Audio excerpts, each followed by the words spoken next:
Yeah, I'm making mistakes all the time. That's part of why I want to talk about it too, is because I want other people to be more prepared. Because, I was reading so much beforehand to try and make sure that I was being respectful to people. And so you read an etiquette guide and it's like, here's how you hold a chopstick, how you hold chopsticks and take off your shoes. And that's just not enough. Yeah. There's so much unspoken that needs to be actively performed and acted on when you're living here. And if you want to integrate, which, hopefully people would, also, it's just much more better for your mental health to like be in contact with people. But that information just wasn't available. And even as I started making mistakes and thinking to myself, what the heck am I doing? Like how do I retroactively learn the things that I should have known? And I go back and I read these books and papers, and it still isn't there either. So that's been another reason, because every year there's at least hundreds of English teachers alone who move to rural areas. And that's just English teachers. And there's also the specified skilled workers who are coming into rural areas and trying to, they've got pushes to bring in more people to beef up just the numbers for the workforce. And like new people who want to maybe try and move into cheap houses and work a remote job. There's a lot of people who need to understand information about how to live well and in harmony in rural areas, and it just doesn't exist yet.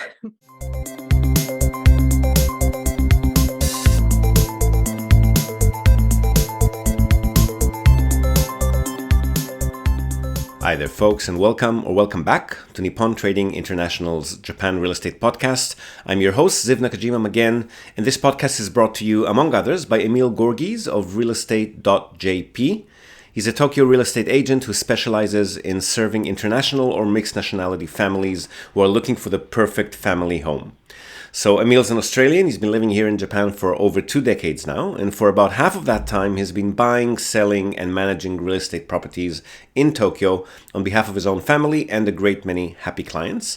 And he also acts as a mortgage broker on behalf of his clients. So he's got dedicated loan officers in many of the Japanese mega banks. And if you're a regular listener of the podcast, you probably already know him from our JREP, the Japan Real Estate Experts panel sessions, which means that you're already aware of the fact that the man is an absolute fountain of wisdom on all things related to real estate in Japan, and in particular to family homes, the greater Tokyo metropolitan area, and mortgages. And most importantly, he's incredibly generous with his time and advice, which he's more than happy to provide at no cost or commitment to anyone asking. So if you've been thinking about buying your home in Tokyo, but you've been sitting on the fence for a while, or you just want to have a chat in English with a real expert, drop him a line on sales@realestate.jp. Hit him up today and start exploring your options.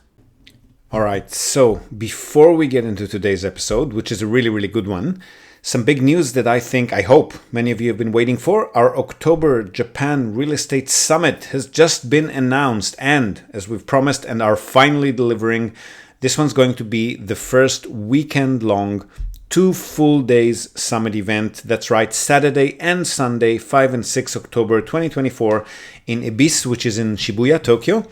Beautiful big new venue. We've got 2 floors and the roof balcony to ourselves. And the reason for that is that this time around, we're really dialing into everything that you've been asking us for in your feedback forms the last few times we held this amazing event, which, just in case you've been living under a rock, is the biggest, if not the one and only, cross-section industry event in Japan.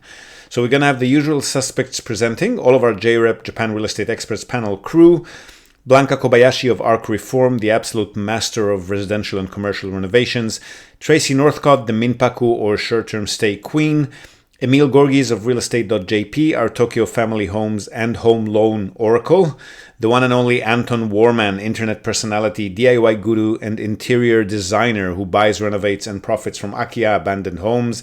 And speaking of Akiya, that's right, the Akiya hunter himself, Matt Ketchum, is back, ladies and gentlemen, with a vengeance. Myself as well, of course, and I'll be talking the boring investment properties and strategies that I always do.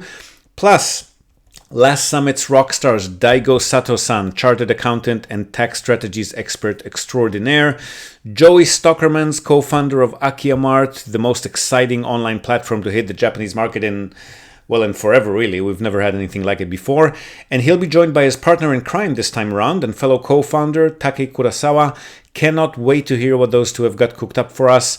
And that's not all. We've got some surprise new speakers that will be announced over the next few weeks. Watch this space. But more important than any of that, we're going to expand the format to allow everything that you've asked for, primarily far more networking time and space for all of you property enthusiasts to get to know each other, exchange information, strategies, join forces, learn from each other as much as you learn from more distinguished speakers or more. And we're also going to have breakout rooms and hands-on workshops with our experts, private consultations for those who want to discuss more confidential personal information with them, analyze potential deals together, get personalized advice on projects that you've got on your radar or considering to take on. And finally, not one but two after-party events, one on Saturday evening and the other on Sunday. Still hammering the final details on those, but we'll most likely have a bit of a fancy gala dinner followed by a bit of a dance party for those who are that way inclined on Saturday, as well as the usual Summit Summary drinks event on Sunday night. Now, tickets will be on sale for either one or both days, so don't feel obliged to sign up for the entire weekend. You can come in just Saturday or just Sunday. With the after-party events also being a separate option. So again, feel free to sign up for one or both days, any or all after-parties, whatever suits your schedule and preferences. And of course, as always, if you can't make it in person, the next best thing is also an option. You can purchase a streaming ticket, which is good for both days of the summit. All of these are at super affordable prices as always. And if it sounds like I'm super excited about this event, it's probably because I am. I think it's going to be the best one yet, without a doubt. So the event is sponsored, as always, by realestate.jp, Emil's agency, as well as by innovatious.com, Robert Miller's web design and maintenance company, who have also sponsored the previous event back in April. And we simply cannot wait to get together with all of you again, along with the many fresh new participants for whom this will be the very first time. So welcome to the family, folks. Now, this time around, early bird discounts will only be available to those among you who pre-register in the next week or two before ticketing goes live. You can do that at summit.realestate.jp. We'll link to the webpage in this episode show notes, of course. So hop over there right now. That's right, pause the podcast, I don't mind, and go to summit.realestate.jp to pre-register your attendance and enjoy between 10 to 15% off ticket prices.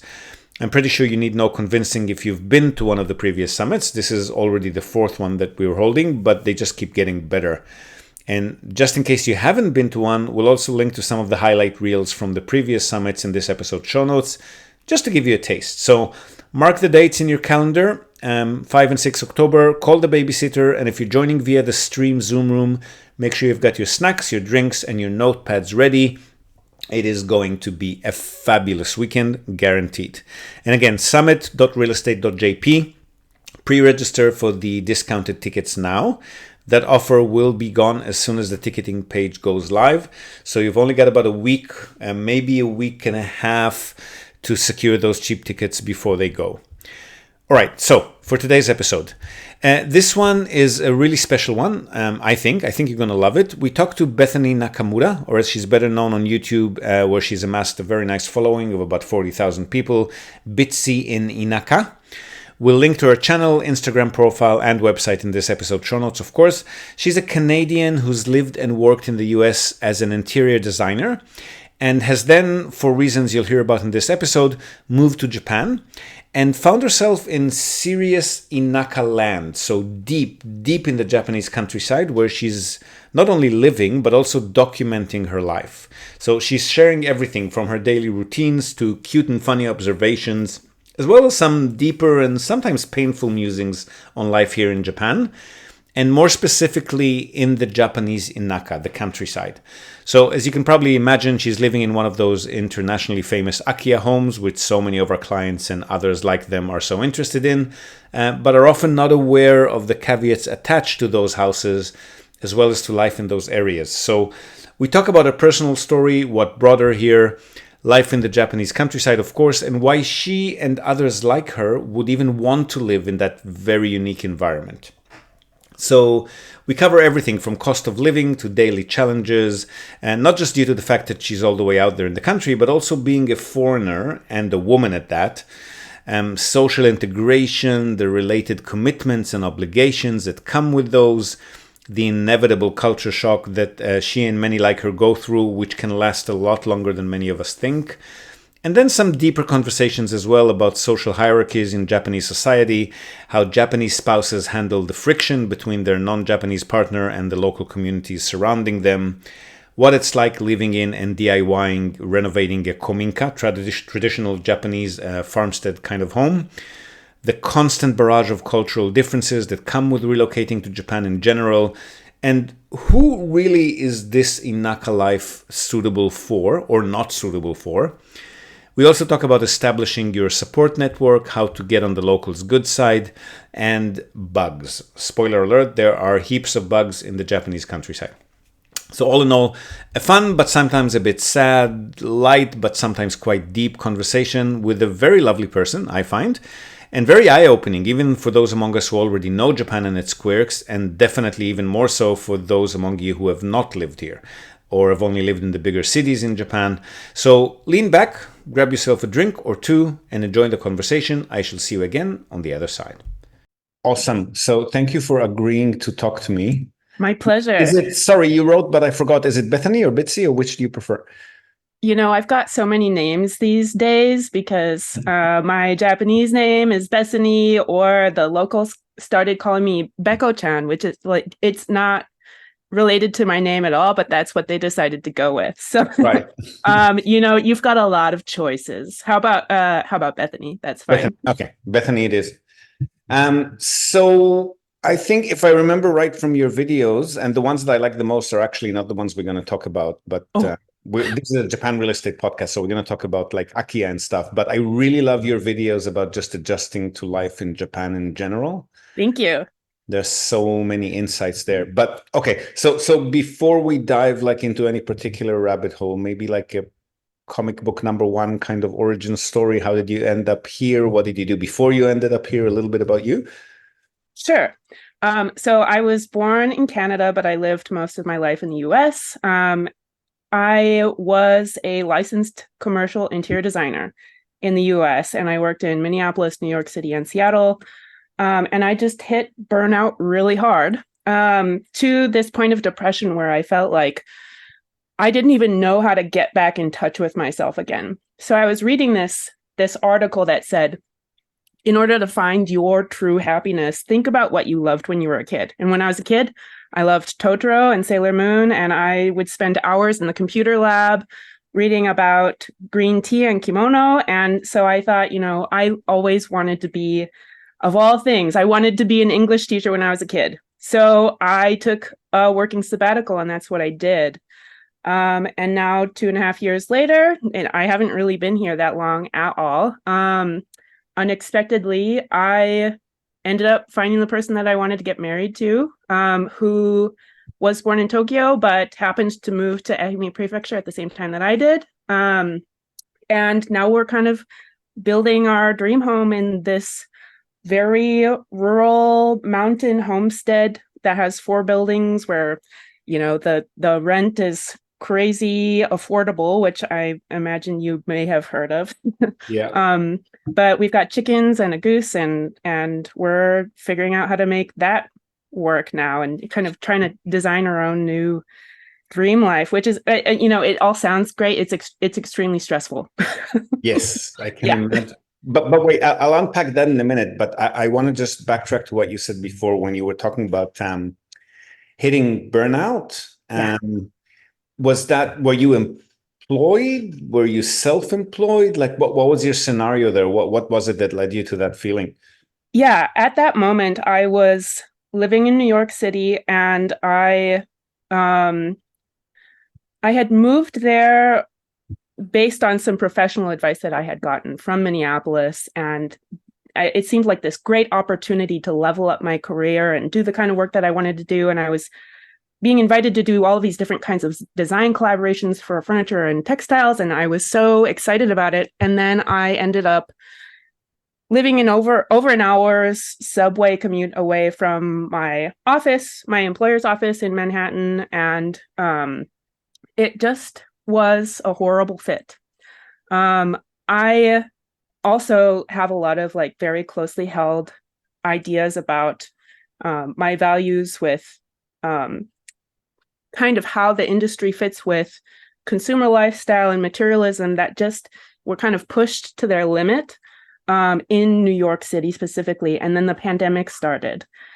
So on top of this position that I felt uncomfortable with, that was out of alignment with my values, the stress of the pandemic in New York City was happening. And at that point in time, it was so awful and the infrastructure was so overloaded that, they were piling, I haven't talked about this on the internet before, but they were piling dead bodies in Central Park because there was not enough room. They had brought in, like frozen food storage trucks for all of the people who had passed away. It was just a nightmare. And so I was working from home, but I had started out in Brooklyn, then I moved to Jersey City because less city taxes. But so I was in my apartment in New York City working from home in my apartment, and burned out because of the misalignment of values. There was the pandemic. And then at the same time as that, I don't know how much I know, like across the world, there's a different level of exposure to that particular news event, but the George Floyd murder in Minneapolis. And I had lived in Minneapolis for 17 years. So I was also watching live stream video of this place that I considered to be my hometown on fire. Literally, they had burned down this huge condo building, a 17-story building, in protest next to the police station. And it was too much to handle. So, I've said that. Right there, right? Hmm? Recipe for PTSD right there. Yeah. Yeah. It was not a great mental health moment for myself. So, I've always told a very abbreviated story about me hitting out burnout in New York City, being a designer. And then I go to Japan and then, it's just that fast. But really, it was like many months and a lot of different events that were very serious happening. And maybe more of a low than I've ever really led on to on the internet before. Because we always talk about Japan, right? So yeah. So you dialed into your childhood infatuation with Japanese culture, and then you just decided to just jump on an airplane and see how it goes, kind of thing? It was a bit longer than that. I had applied for the JET program 2 years in a row and just eventually got it, and that's how I ended up in Shikoku. I didn't know anything about Shikoku before. It was just a chance position that they sent me out here for work. Okay, and then you start working there with the JET program, I assume? Yes, yeah. That's right. And then how did you, English teachers don't have that much of a social life usually, especially not with a native. So how did you end up meeting your husband? Yeah, that's a really great question. And I don't know how my life experience here has been so different than a lot of other people's experiences that I've heard. Basically, what it was I maybe just went out of my way to, I was a lot older than the other English teachers. So it wasn't like the most natural thing for me to hang out with them, for them to be my social group. And, I had this different motivation for being there, maybe a different direction than them and a different kind of draw to really get in touch with people. So I just went to the town hall and said, I want to participate, and do you have cultural clubs or events? And ended up going to some classes and getting involved. And, that's how I met my friends and my husband. And I've never really had the kind of foreigner bubble that people talk about. A lot of people come here. It's amazing that you say that, because I keep talking to people, and you know how there's always this, oh, you'll never be accepted in Japan by the Japanese, and you're like the poster child of how untrue that is, right? Well, I don't think I'm fully accepted, but I mean, but I'm you not in the can be a bubble. part of them, right? Yeah. Yes, I am integrated. At times, whether I want to be or not, I am integrated in the community. Yeah, I don't have any foreign friends that I've taught like in Japan that I've talked to for the past many weeks. There's no one in my general area. Nobody speaks English, and I didn't come here with anyone. It's very different than all of the other content that I've seen people publishing, which I think is like also why I feel so driven to share my experiences, because they're like, right in there, and maybe have a different level of authenticity or a rarity that people might not usually have exposure to. Mm. Definitely, that's very evident in your content too. So how were you in the Inaka from the get-go, or was that a move that you made together, or how did that turn out? No, I was at the furthest tip of Shikoku Island right from the get-go. Wow.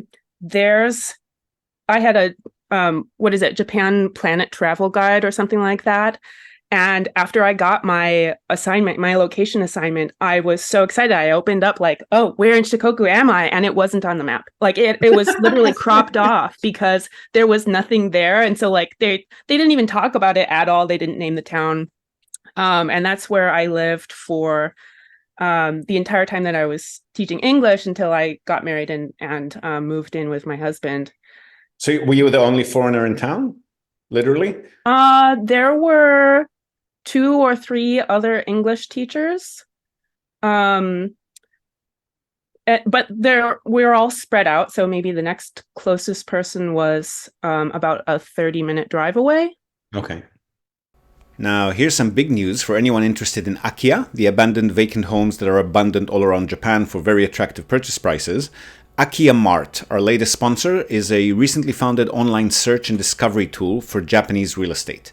Its user interface will be very familiar to users of Zillow or Redfin. The platform essentially scouts the internet for property listings, translates them into English, and displays prices in US dollars, all in one place and with a dynamic map interface that makes browsing, finding, and shortlisting your favorite properties a piece of cake. Which any of you who have been struggling with the dozens, if not hundreds, of Japanese property websites that are available online and their very clunky interface will probably find a real blessing. They've got already over 500,000 listings on the platform, and the database is expanding daily. Ranging from abandoned rural homes to luxury urban properties, Akiya Mart makes it easy to find your dream home in Japan, regardless of your budget. Now, while the platform is essentially free for use, here's an exclusive offer for listeners of the podcast. You can use the promo code NTI to receive $5 off Akiya Mart Pro. The subscription will unlock a bunch of very attractive features for you, including unrestricted access to the entire nationwide property database and a whole range of filters, which will help power charge your search for that elusive perfect home and make it even easier. So hop over to akiya-mart.com, that's AKIYA-MART, akiya-mart.com, and kick off your search today. But yeah, sorry, very remote. You said while I was teaching English, so you've quit that since then, have you? Yes, yeah, I did that for about a year and a half, I believe. And now I'm focusing on, I do content creation and digital marketing, and most of that is for clients that people don't know that I'm working for, and it's all kind of behind the scenes. Okay, so you're the hidden hand that actually does the marketing that makes it look like they're doing it, kind of thing. Sometimes, yeah. Okay, cool. So you work from home, which I guess kind of lends itself to the Inaka life experience. It'd be difficult to work for like a big corporate or what. And what does your husband do? So he is a kyoroktai, which his position is coming to an end, but that is what that means is he's a part of a rural revitalization cooperative. Okay. That's a government position. So the purpose is to bring skilled people from urban areas into rural areas as a way to revitalize and bring in young people who want to start a business or work with other people. So he's been a part of that program for just about 2 years now. Before that, he was living in Chiba. And this is the first time that he has lived in the Inaka as well. So we've got kind of an interesting dynamic here too, because he is Japanese, but he's still an outsider. And I'm foreign and I'm an outsider. So we both actually have to kind of try extra hard to make sure that we're showing up and participating and not stepping on anybody's feet and that kind of thing. And that's a big part of life in these rural areas, isn't it? It's like everyone's nose is in your business on the one hand, but on the other hand, you want to not get too much in their business so that they don't dislike you, right? There's a fine balance to be struck there. Yeah, I'm making mistakes all the time. That's part of why I want to talk about it too, is because I want other people to be more prepared. Because, I was reading so much beforehand to try and make sure that I was being respectful to people. And so you read an etiquette guide and it's like, here's how you hold a chopstick, how you hold chopsticks and take off your shoes. And that's just not enough. Yeah. There's so much unspoken that needs to be actively performed and acted on when you're living here. And if you want to integrate, which, hopefully people would, also, it's just much more better for your mental health to like be in contact with people. But that information just wasn't available. And even as I started making mistakes and thinking to myself, what the heck am I doing? Like how do I retroactively learn the things that I should have known? And I go back and I read these books and papers and it still isn't there either. So that's been another reason, because every year there's at least hundreds of English teachers alone who move to rural areas.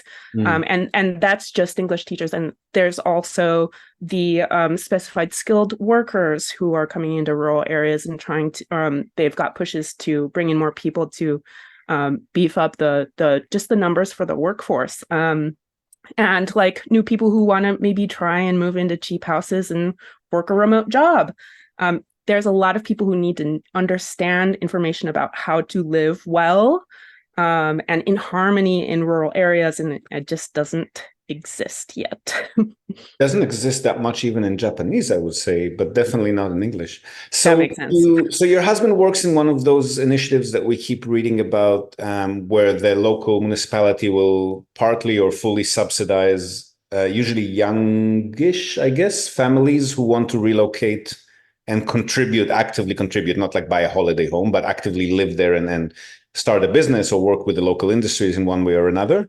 And then the local municipalities subsidize them over a period of time. There's all kinds of terms and conditions attached to that, right? Yes, that's right. Did you benefit from that program when you moved? No, it is a salaried position, and he has regular duties at town hall. So it's like a normal job. But and you were already there. You were not relocating to the Inaka. So you don't qualify kind of thing, or? I guess I could have qualified to do it. Foreigners are eligible to participate in the program. Most people who participate are Japanese people from urban areas, but foreigners can do it too. We've got someone in Ozu from Spain who is in that position, doing some really cool stuff. But no, it's not something that I participated in. And, it's just when in those positions, you still have to report to town hall. And I'm trying as much as I can to do the kind of creative publishing work that I want to do. And it just, and also there's so much bureaucracy working at town hall. So it didn't seem like the right fit for me, but Gotcha. I'm still like kind of on the fringe of being involved, because as someone in that position's wife, I am still expected to kind of show up at a lot of events and things. As you would. No, but I meant more like yourselves as a family, because you've obviously relocated to an Inaka kind of area. So regardless of his position, maybe you would have been eligible for some subsidies and stuff, no? I don't know. Okay, don't worry about it. Okay, so you moved there and you're kind of fresh in Japan overall at that time. Definitely, wet around the ears when it comes to Inaka living. Yes. So can you share some of that first few months of experience? Not necessarily about the property itself and the house and dealing with that, but just life in that area. What sort of I don't know, what sort of hurdles do you run into first and foremost that you didn't expect? Well, I mentioned like going back and trying to figure out what the heck's going on with living in Japan. I was also reading about like the process of culture shock. And I was anticipating culture shock, but actually the first, I think, year and a half was just pure honeymoon phase. And it lasted so long that I thought it wasn't a phase. And I thought, everything here is perfect. This is so great. And then it did stop. But my first exposure or time living in the Inaka was just kind of a full dream. I landed, was picked up by my work supervisor, and we drove down a beautiful road with pink skies next to the sea. And I was only paying about $50 USD a month for rent, which is just unheard of. And my job was easy and everyone was polite. And I could just it was perfect timing for me coming from such a low point and such incredible burnout. It gave me a great chance to kind of recuperate.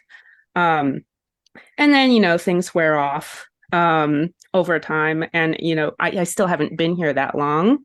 But that first couple of months was just like pure seaside dream.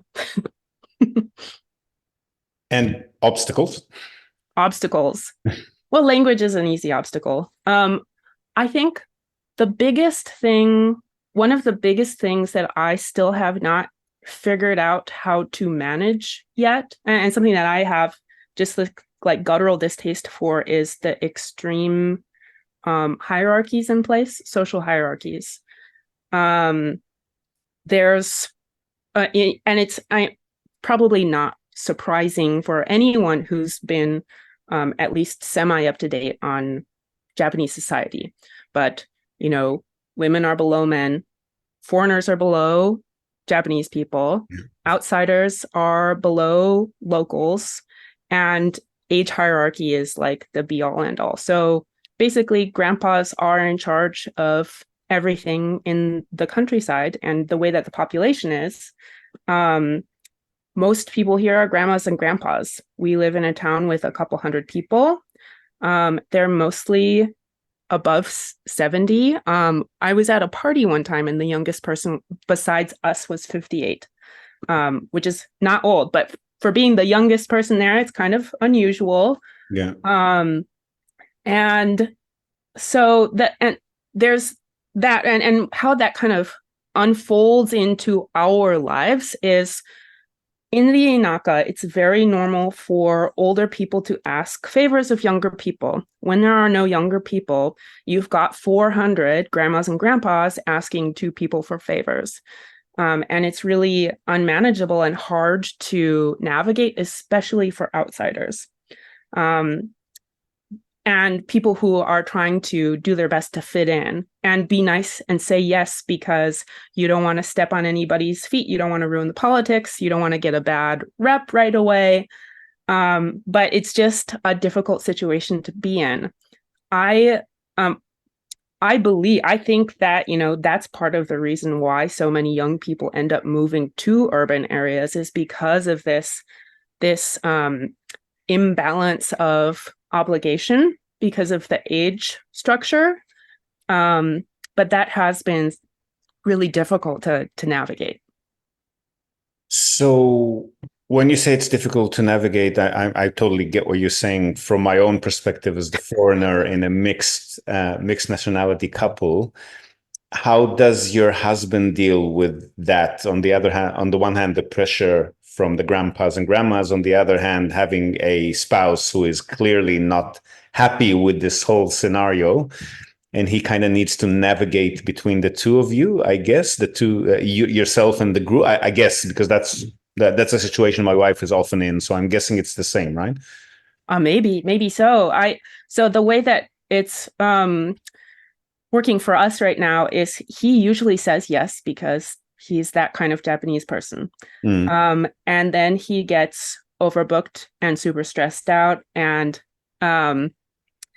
then because he's outside in the community doing work with people, and people don't really include me that much, which I don't have a problem with. It's just because, I'm not good at Japanese and they don't know how to communicate, or like they're kind of afraid, nervous to speak to me. It's okay with me. But so he takes on the brunt of the interactions, and then gets burnt out. And he also has his job and agricultural responsibilities. And he's also a boat driver for a tourist thing in town. And so he's got all of that going on, and then I'm at home, and there's just by default, because I'm here, as well as adjacent to, I think, some ingrained Japanese expectations of domestic responsibilities, I have like become the default housewife, which I don't really like.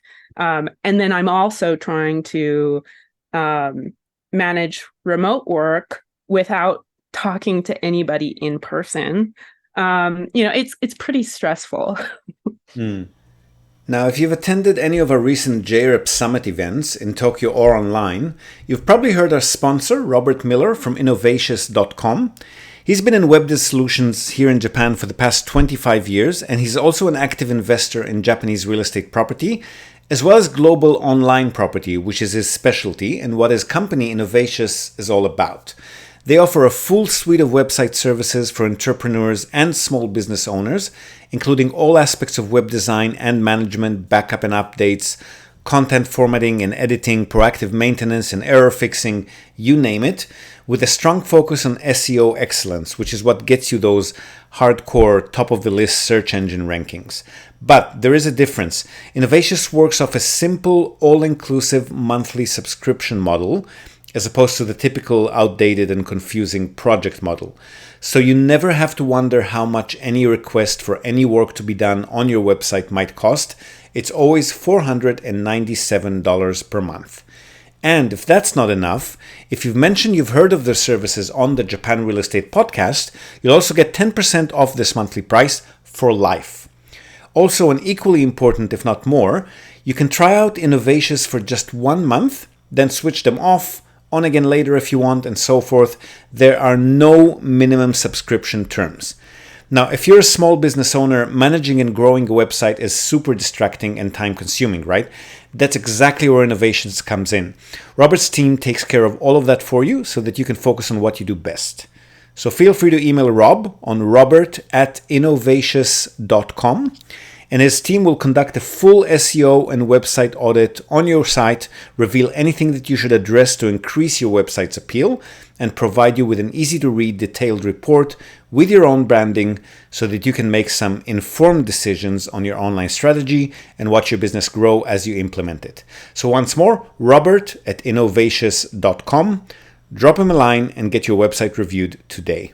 You've moved there how long ago?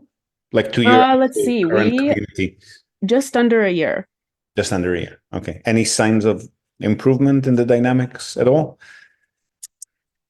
Slowly. I have had some side conversations with a local auntie and said, this is kind of what's happening. I think slowly what's happening is like by way of gossip.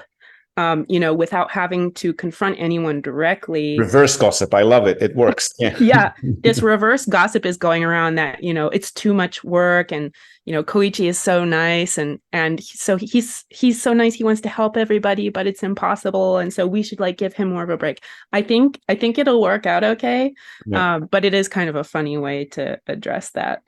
Yeah, I can imagine. Okay. So hopefully this will improve, but I want to talk practicalities, infrastructures, not, I mean, obviously with the house that you're living in as a focus, but it's not just the house, it's everything around it, right? It's transportation and shopping and Sure. what's available and not available. How do you get around? How do you get things that you need? How has that experience been? Well, it's not convenient. I think, I have posted content on the internet about free houses and cheap houses, and people are like, oh, it's misleading because they get angry. And I'm like, hey, I'm not trying to sugarcoat this. My username is bitsii in Inaka. I'm in the Inaka. I'm far away. And that is the truth. And so we are a 40-minute drive from a grocery store. We are a 30-minute drive from a convenience Grocery store. store, not like supermarket department store. We're talking grocery store. There's like the main town. There's a Cosmos. There's a few other larger ones, but yeah, no, you That's a can't 40 buy minute drive. Okay. a 40-minute drive. Yeah. We do not have city water. Our water comes from the mountain. It comes into a cistern and then it's pumped into our house. So we just have mountain water through our house, which is kind of cool and like a little weird because sometimes it gets disconnected and one of us will drive into the mountain and try and scoop out the rocks from these pipes. So it's not like a solid infrastructure. Yeah. The airport is about an hour and a half drive away. I guess that's not too bad. There's no schools close, maybe 45 minutes away. But what we do have is land, and we grow vegetables, and we have chickens that are too young to have eggs yet. But and then there's shishi, local wild boar that a lot of the grandpas trap, and so we get to benefit from that sometimes. Which not everybody likes that. I love it because it's free and supposedly higher in vitamin D. But yeah, it's rural. It's not this hidden secret. It's just out in open. We don't pay rent, and as a result of that, we're far away from everything. and how does that play into stuff that you need to get done in the house? Yeah, you're in a house, right? I'm assuming there's no apartment blocks where you're at. No apartments around here. Old traditional Japanese wooden house kind of thing. Our plot has 4 buildings, 2 warehouses, one 100-year-old kominka, and then one 2-level concrete construction building. So we usually stay in the newer concrete house, and we're in the process of renovating the kominka in participation with the landlord as a partnership, which is great. We're actually right now in the process of having a new roof put on, which is very exciting. But yeah, so we live here, 4 buildings, 2 houses. And you're DIYing the kominka?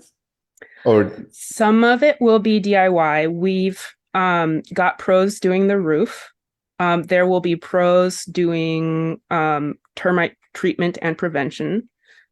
I will be doing a lot of the interior work, but we'll probably be having pros come in to do shikui plaster, which I'm very excited about. I'm a nerd for wall finishes. Yep.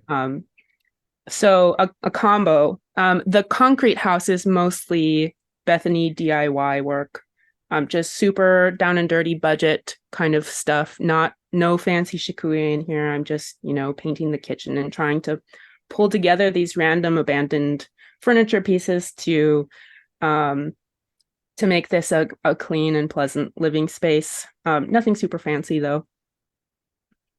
What would you say, I guess is my question, because it's stuff that we keep talking to people about, but you're actually living it. What do you see that you could tell somebody who's got, let's say they've either haven't been to Japan or they've been to Japan and have sort of Airbnb'd their way through the countryside. And they've got this dream of the perfect holiday home that they're going to buy for a couple of $1,000s in the Japanese countryside, and they'll be living the dream from day one. What sort of message would you relay to them? to align expectations with reality kind of thing. Yeah. I mean, it's a really strange thing to talk about because in so many ways, my life is a dream. This is a beautiful place. The rent is free. We've got spring water and chickens and fresh vegetables. And I just go out for lunch and grab some lettuce. And that's such a beautiful, simple luxury. The truth is that the quality of my life is much more defined by my social position here than it is by my beautiful house. So there was actually this really, I don't know if you've seen this, but there was this really funny, I mean, it's not funny, it's not a comedy commercial, but Kochi Prefecture, which is the next prefecture over, published a commercial a few years ago because not just for foreign people, but for Japanese people, slow countryside life is this idyllic idea, this aspiration. And a lot of people in Japan were moving from urban areas to rural areas looking for low cost of life and friendly neighbors and fresh vegetables and things like that. So they were successful. They had a lot of people moving to Kochi, but almost 20% of those people gave up and left. Now, whether they went to another country place or back to the city, I'm not sure, but they put out this commercial that was a guy from Tokyo trying to teach himself how to fish. And then one of the locals comes up and he's wearing an alien mask. And basically the point is to say that rural Japan can be much more alien than expected, even for urban Japanese people. So for English people or English speaking people, Western people wanting to move to rural Japan, I think the big thing is just to anticipate that this is a foreign country. And we use the word foreign in English to talk about things that we don't understand. So when you get here, you're going to discover a lot of things that you don't understand. And it might not be, in the first 2 weeks. It might not be if you're trying to do a short-term stay to see what it's really like for 6 months. It might be 3 years down the road that, some people come here, get married, have kids, and then realize, oh no, I didn't realize that there was this thing that I didn't expect that is a deal breaker. So honestly, I do get really concerned also because, I'm reading a lot of comments from people on my YouTube and Instagram, people asking kind of basic questions like, do I need to learn Japanese? Like, yeah. And that's a really, really low bar that we're like, kind of on the fence about. So when it gets to something really difficult, that's going to be an absolute no. Yeah. And there are a lot of really difficult things that you'll come across, especially in rural Japan. Who would you say this sort of life switch be more suitable for, less suitable for, character-wise, age-wise? I don't know, whatever comes to mind. Yeah, that's such a good question. And I'm not totally sure. I've thought about this before. I think that who this works for, one is, people who have Japanese family, people who want to come here and be more close to their parents or grandparents or something like that, or they have a Japanese spouse, and they want to get more in touch with their spouse or their, family heritage. I think that is a great person to come here. People who don't have Japanese family, I think, need to have a lot of patience and flexibility. In my humble opinion, I think that, what people might discover, and people have termed this the true cost of a free house, but whether it is or not, I don't know. But I think what people will discover is that when you come here, you have to give some things up. You have to give up maybe a super strong position that you feel is moral and a part of your core. You might learn that here, the opposite is true.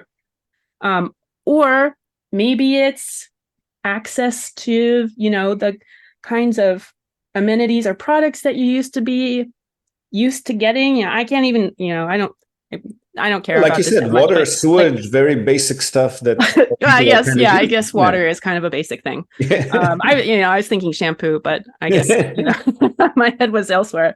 Um, We interrupt this broadcast to tell you about Tokyo Family Stays. They're a short-term rentals company in Tokyo, and they offer a home away from home experience, which is just perfect for remote working, quarantining, if that's still a thing, or if you just need somewhere quiet to get away from the world. They offer a variety of options for families, corporate relocations, or even if you're simply transitioning between homes in Tokyo. The properties are super comfortable, tastefully furnished, fully equipped with all amenities, and they accommodate up to 10 people. So really the only thing you'll need to bring with you is your toothbrush and maybe a change of clothes.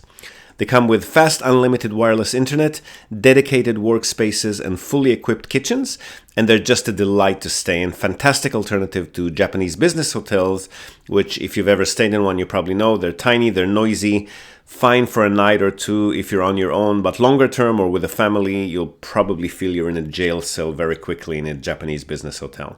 So if you want to give yourself a sense of space and freedom by renting a real home, with comfortable Western beds, including all the necessities like baby bedding, children's toys, high chairs, etc., you definitely want to reach out to Tokyo Family Stays. They've been at it for over a decade. They're a fully licensed minpaku or short-term stay operator. And as a special bonus for our viewers and listeners, they're also throwing in a breakfast basket upon arrival for anyone who books and mentions the Japan Real Estate Podcast or NTI. And not only for guests, if you're a property owner, you've got an investment property that you want to tweak for higher profit, or a holiday home that you want to rent out when you're not using it via short-term stays, drop them a line today, see how they can help you maximize your property's income. And again, as a special bonus to our viewers and listeners, they're also offering a free audit of your existing short-term stay listings without any obligation whatsoever. So feel free to reach out to them at tokyofamilystays.com. Well worth a visit.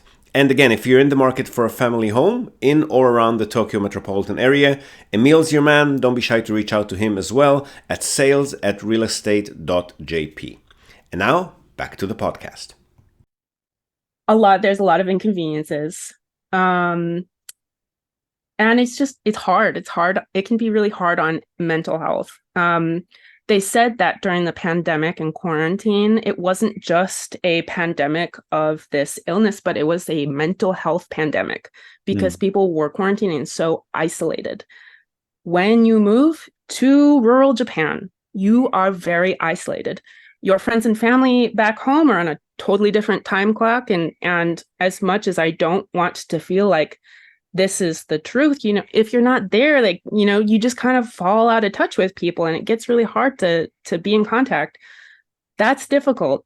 I'm not close to any other foreigners. And it's, people, kind of bash this idea of being in the foreigner bubble. I wish I had a foreigner bubble because my mental health would be a lot better padded, right? I could talk about things that I kind of like just need to get out of my system or need someone to relate with who will understand me. Even if I talk to my husband here and I have this problem and I'm like, I'm so confused. Why did this happen? I'm not going to get the same kind of comfort response as if I'm talking to my friend back home who's like, what? Well, that happened. I can't believe that. And I'm like, yes, that's the response I was looking for. That's how I felt too. That kind of being able to relate and blow off steam about things. But yeah. How do you feel now that you've been here for about a year now? What's your routine when you need to de-stress or distance yourself from this kind of environment? I mean, on the one hand, like you're saying, it's very idyllic. On the other hand, it can be very constrictive after a very short time, I would think, from what you're describing. So where do you go? What do you do when you need to just recenter yourself? Recently, I go out and I pet my chickens. That sounds like such a nerdy thing, but I just hang out with my chickens. They're so cute. You should see them on Instagram. Very fluffy. Holiday at all? No? Sometimes we're a little bit broke though, and very busy. I do want to get around and go see some other people who are doing the homesteading thing in rural Japan. I would love to see how they do that, how, like, what their approach is. We've gone to Tokyo a couple of times since my in-laws are there, yeah, and I've got friends there. Um, but I don't know. I guess I feel like kind of old saying this, but I just like staying at home and being No, lazy. that means that, regardless of all the challenges, this is where you want to be, right? This I is guess so. That's really the comforting to hear. Yeah. Sometimes I make time to schedule a call with someone back home. Mm. Um, and I did have actually we are looking forward to having a lot of overseas people, some of my friends visit. So it's not really a vacation, but that can be a really Vacation big. coming to you, that's even better. Yeah, exactly. Yeah. It's kind of a load off and a fun, we go and do touristy things around here together. And Yeah, um, like one of my friends who was just here, we went and saw Cat Island for the first time. yeah.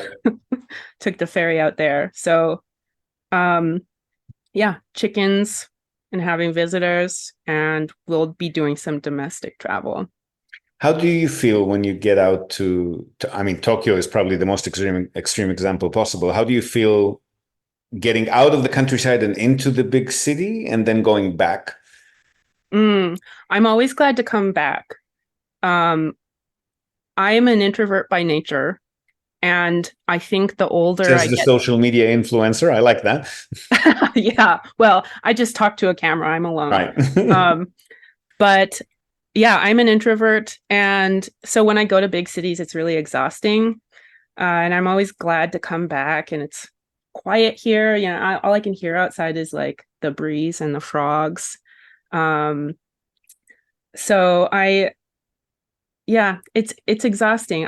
I do enjoy. Sometimes I get out there and I'm like, oh, I do kind of miss this, but um, it's just something that you end up accepting and saying, okay, there is no 100% life situation to put yourself into, and there's pros and cons everywhere, and this is where I want to be right now. Very cool. Last word of I don't know, advice or opinion. What do you think about people who are not moving to the Inaka but want to spend a few months a year in an idyllic setting like that? So they buy one of these old houses, they maybe renovate it a little bit. They're still out in the sticks, but they don't necessarily. Do you think that I don't know how many of these types of holiday homeowners are in your environment, but do you feel like they still need to be concerned about being accepted into the local societal structures, or are they just like tourists coming in and out and they don't really need to worry that much about stuff? How would you feel about that? I think it's a great idea, actually. You do absolutely have to make sure that you are not stepping on people's feet and maintaining relationships and getting out there and trying to contribute. Teamwork is such a big part of living in rural areas. For example, like we've got teams of people a couple times a year who all come together and all of the dudes cut weeds on the side of the road. Mm.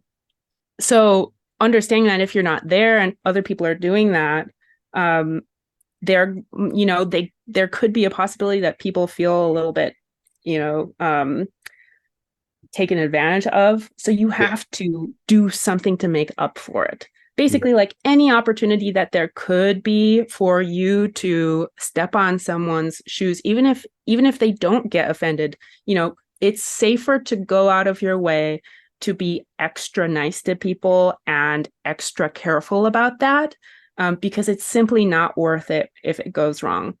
But I do think that it is possible. And if you're only spending a couple of months out in the countryside, I think that can also give you some additional freedoms to say, like, well, if it just ends up being too much, obligation requests or assistance requests, oh, I have to go back home right now, or Yeah.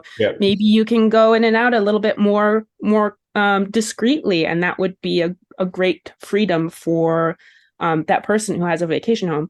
There's probably going to be the issues of maintenance since it's high humidity and in rural areas, you'll probably have a harder time finding people to um, help with that. But I think it can be a good option. By the way, you mentioned that maintenance thing. How are you dealing with bugs and wildlife in those circumstances? There's got to be a lot of that, right? Yes, there are a lot of bugs. I don't love them. I don't have I just kind of have gotten used to them, I guess. That's not what people want to hear, probably. We have mukade, the poisonous centipedes. I have mukade spray. I didn't even realize there was a mukade spray. Okay, I stand it. Yeah. Yeah. No, it's just something that I've had to get used to. Yeah. And how did your husband get used to that coming in from the Tokyo environment that he did? He's always been he's a gardener. He's always been outside. Yeah. And he also has travels to India and Thailand and did wolfing in New Zealand. So always outdoors, always around. Okay, so not your typical Japanese city boy at all. That's right. Yeah. He was in Chiba doing garden work, but he's always been outside. He went to like an agricultural high school. He's an outdoorsy guy. He's okay with it. He's fine. Interesting. Cool. So I don't know what I can wish for you except to get some more downtime. I hope you Thanks. You don't remain broke for long and you can take some holidays. Like Thailand and India sounds nice, actually. Yeah. Where do I want to go? I want to go to Chiang Mai. Yeah. I think that would be great. Or Fukuoka. Oh, Fukuoka, please come by. Yeah, I would love that. Okay. We are here. I'll be there. I'll be there next weekend. Fantastic. I'll still be here. Oh no, next weekend I'll be here Sunday night if you happen to. Are you really coming to Fukuoka next weekend? No. I'll visit you as soon as possible. Please do. Awesome. Thank you for your time. And thank you, Ziv. It was so nice talking to you. Same here. Looking for updates soon. Yeah. Cheers. Okay. So there you have it. The lovely bitsii in Inaka, Bethany Nakamura herself. You definitely want to check out and subscribe to her YouTube channel. Follow her on her Instagram and do check out her website. She does some amazing work. We will link to all of those in this episode show notes as mentioned, and also to the registration page for this coming October Japan Real Estate Summit in Shibuya, Tokyo, Saturday and Sunday, 5 and 6 October. Grab your ticket for one or both days, in person or streaming at summit.realestate.jp. You do not want to miss this one. It's going to be a blast. More speakers, more networking, more hands-on workshops, and a pretty nice discount if you register right now before tickets go live in a week or two. Now, before we go, we're also, as always, going to tell you and also link to our other sponsor's website. That's Hiroshi Shimizu, immigration lawyer and administrative scrivener.